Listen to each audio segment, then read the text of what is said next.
Hi, this is Rhonda Smith with Enrichology Tutoring, bringing you a quick video over something that I have personally experienced, and I know other people out there do too, especially their adolescents, math anxiety. I remember reading a question, a word problem in math back in the day, and it said something about somebody buying 25 flipping chickens or 50 chickens. I feel like, okay, so is this person a farmer? Are they trying to start their own chicken mill inside of the city? I had no context for what this word problem was was talking about, and I blanked out. Didn't answer the question because I was caught up on Little Johnny's 50 chickens. So other learners with ADHD sometimes do get caught up on little things like that. It may not be chickens, it may be a word called like a silo. They don't know what a silo is. They start picturing all sorts of stuff going on in their mind, especially if they don't have context. So this video is about some of the ways that we unintentionally induce math anxiety in our learners and how the families and learners can help deal with this math anxiety. One of the ways that my instructors used to help make this stuff understandable for me, and luckily I had a couple of really good ones who did this, make it relevant. Relate the content or whatever topic we're going over to something that the learner is passionate about. If they're passionate about cars, relate it to cars. If they're passionate about saving the whales, make it about saving the whales. So when you add in this little bit of just twist to the content by making it relevant, it helps to come to life. By making the math relevant, we have some very powerful outcomes with that. First one, increased engagement. So if we're looking at engagement, you have intrinsic motivation versus extrinsic motivation. Intrinsic motivation beats extrinsic motivation most times out of 10 out of my life. So if I'm looking at something and I'm being pressured to get it done, I'm gonna be like, I'm gonna get this done real quick, and I may be sloppy. But if I'm like internally motivating myself to get it done, then bam, anybody else's expectations will not be up to my own expectations. We're stronger taskmasters on ourselves than anybody else can be onto us. Another powerful benefit of using relevant or making the learning relevant to the learner is improved understanding. You have now related the concept to words that they can connect to.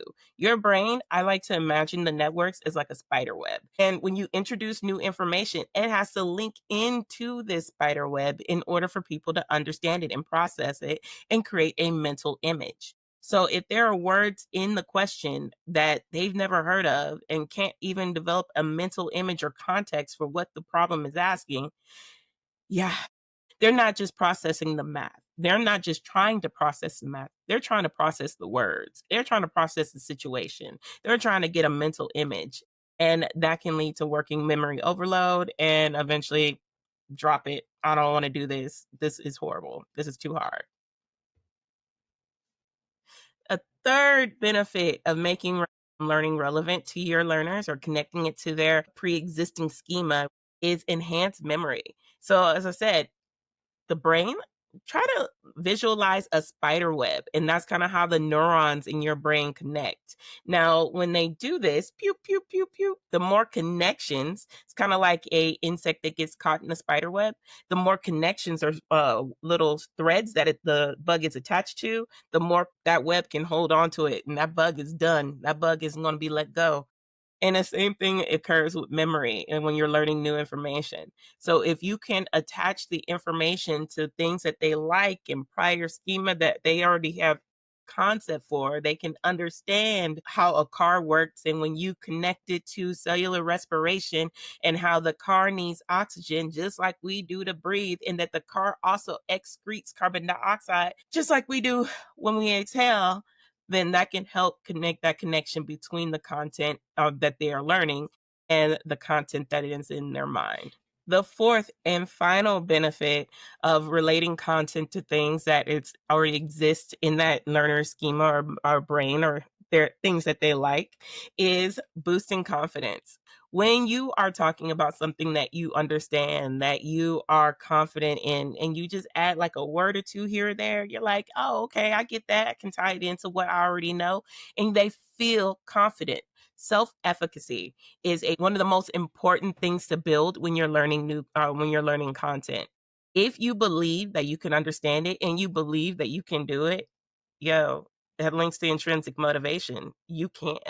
It's amazing the amount of things that people can do when they actually believe that they can. They'll persevere through moments of difficulty because they know they can get to the other side.